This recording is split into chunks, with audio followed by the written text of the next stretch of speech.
Vă salut din Rumetea. Azi vreau să vă arăt 3 locuri pe care n-aveți voie să le ratați când veniți în vizită în Rumetea.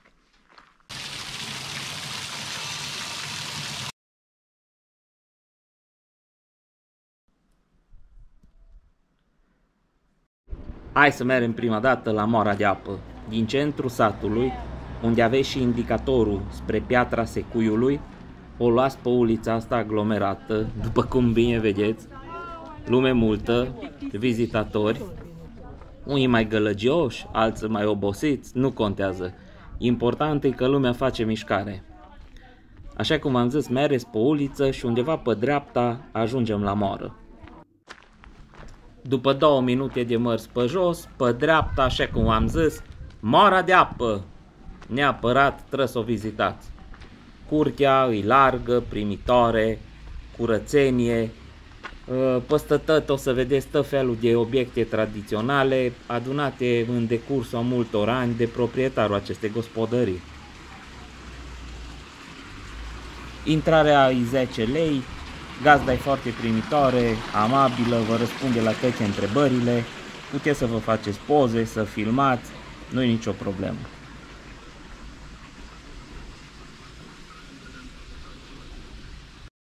Oricum, e foarte fain. De 15 ani ziceți? Asta de 15 ani adun, dar de 2 ani e mare. Am înțeles. Și acolo la roata de apă, acolo este pe ăsta cu tubești și auzit. Păstrăvi? Da, am băgat.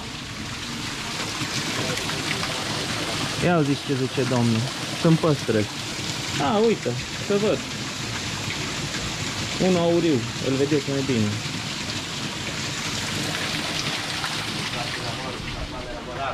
Ăsta aproape cel mai vechi moare din lume. Are 272 de ani.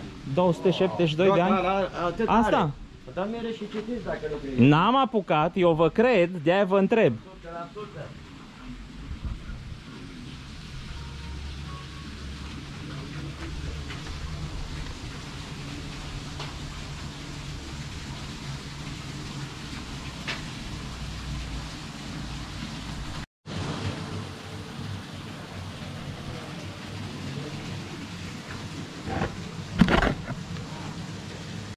Te merite. Da, Și la mine și la dumneavoastră. clar, sunt lucruri vechi. La sat merită, că am făcut ceva, un lucru bun pentru satul ăsta, când veniți aici la Rumetea, Să aibă lumea ce să vadă. Da, nu? Bineînțeles. Poți să urcați sus. Acolo-i piatrele. Da, eu am măcinat acum, am avut un grup mare și-au cerut pâine de mălaică, mai fost. Se vine de la Turda, de la Cluj, de la Iud, de la... Ca să macine. Nu, eu macin de... Măcinați dumneavoastră, dar când e debitul mare. Da, și pun la punct de 1 kg. Asta e aproape cel mai vechi mare din lume. Nu mai există așa ceva.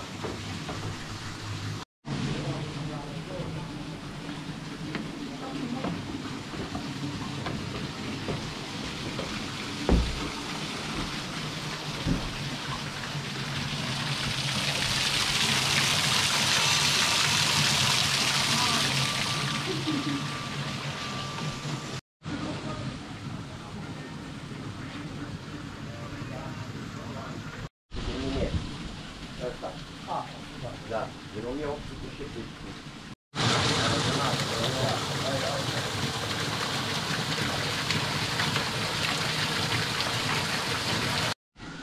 La revedere! Stai că n-am cum să trec pe lângă mărul ăsta și să nu iau un măr de aici.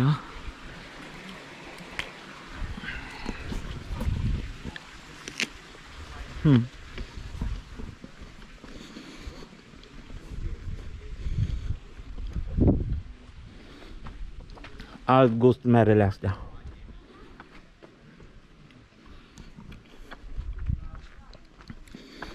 Cam asta a fost la Moara de Apă. Mai este o casă foarte veche. Domnul zicea, nici nu vreau să vă zic de câți ani mi-a spus domnul. Și Mergem și la muzeu, după ce mai mânghi mărul ăsta.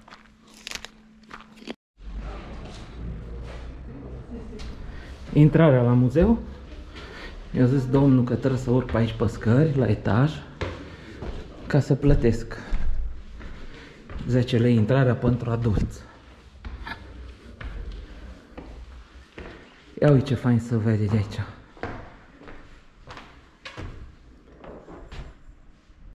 No, bun, uite aici în stânga, intrăm, muzeu, să plătim.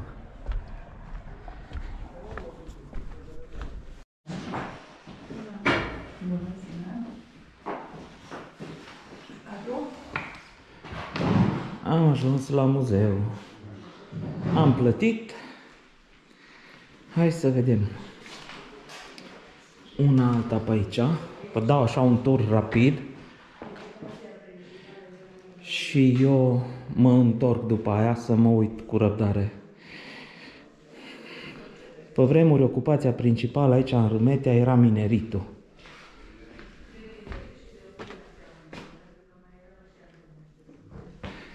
Vă arăt un pic pe fugă.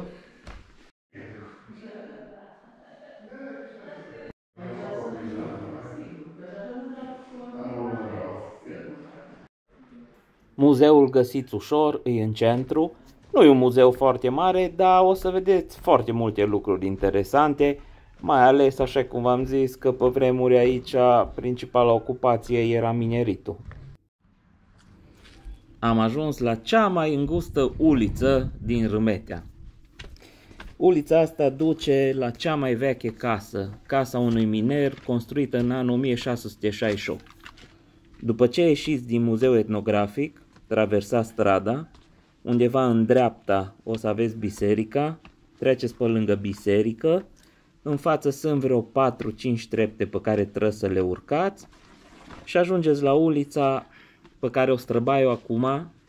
Aveți grijă la urzici, e destul de strâmtă, dar nu e o problemă și nu e un drum foarte lung. Mie mi-a luat undeva la vreo 3 minute. În stânga, în dreapta sunt gospodării. Pe căldura asta nu era nimeni prin curte. Am crezut că prind pe cineva care face o slană picurată și mă auto-invit. Uite, în stânga nu-i nimeni, în dreapta la fel. Era prea cald, lumea cred că stătea la umbră.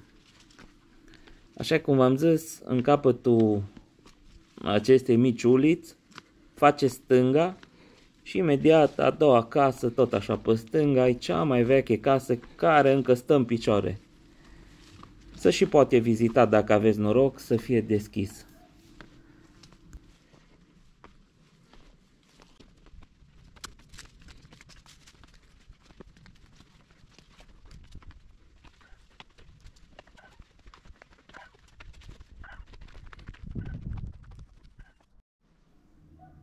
Hai că am ajuns într-un final, casa cu numărul 260, casa de care v-am zis, foarte veche, casa unui fost miner, merită văzută. Eu acum n-am avut noroc, îi închisă.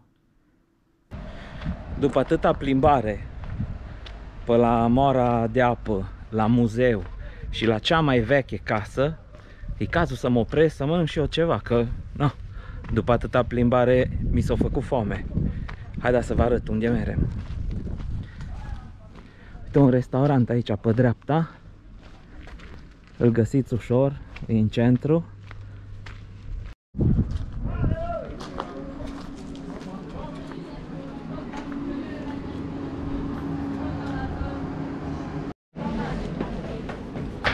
Eu am urcat la etaj, e foarte curat, liniște.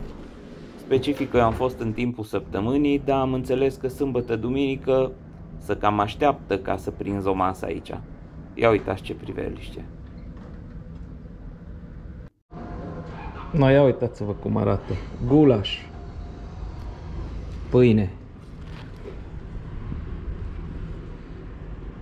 Poftă bună, zic.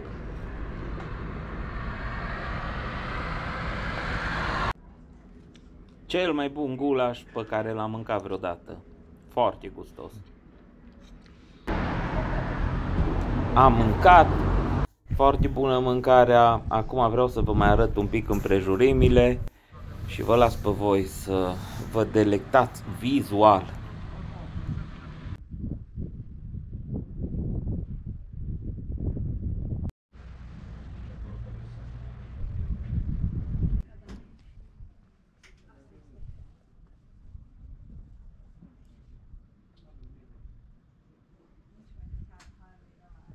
Van 9 pillanat, 14-ről hívtam 9-re, most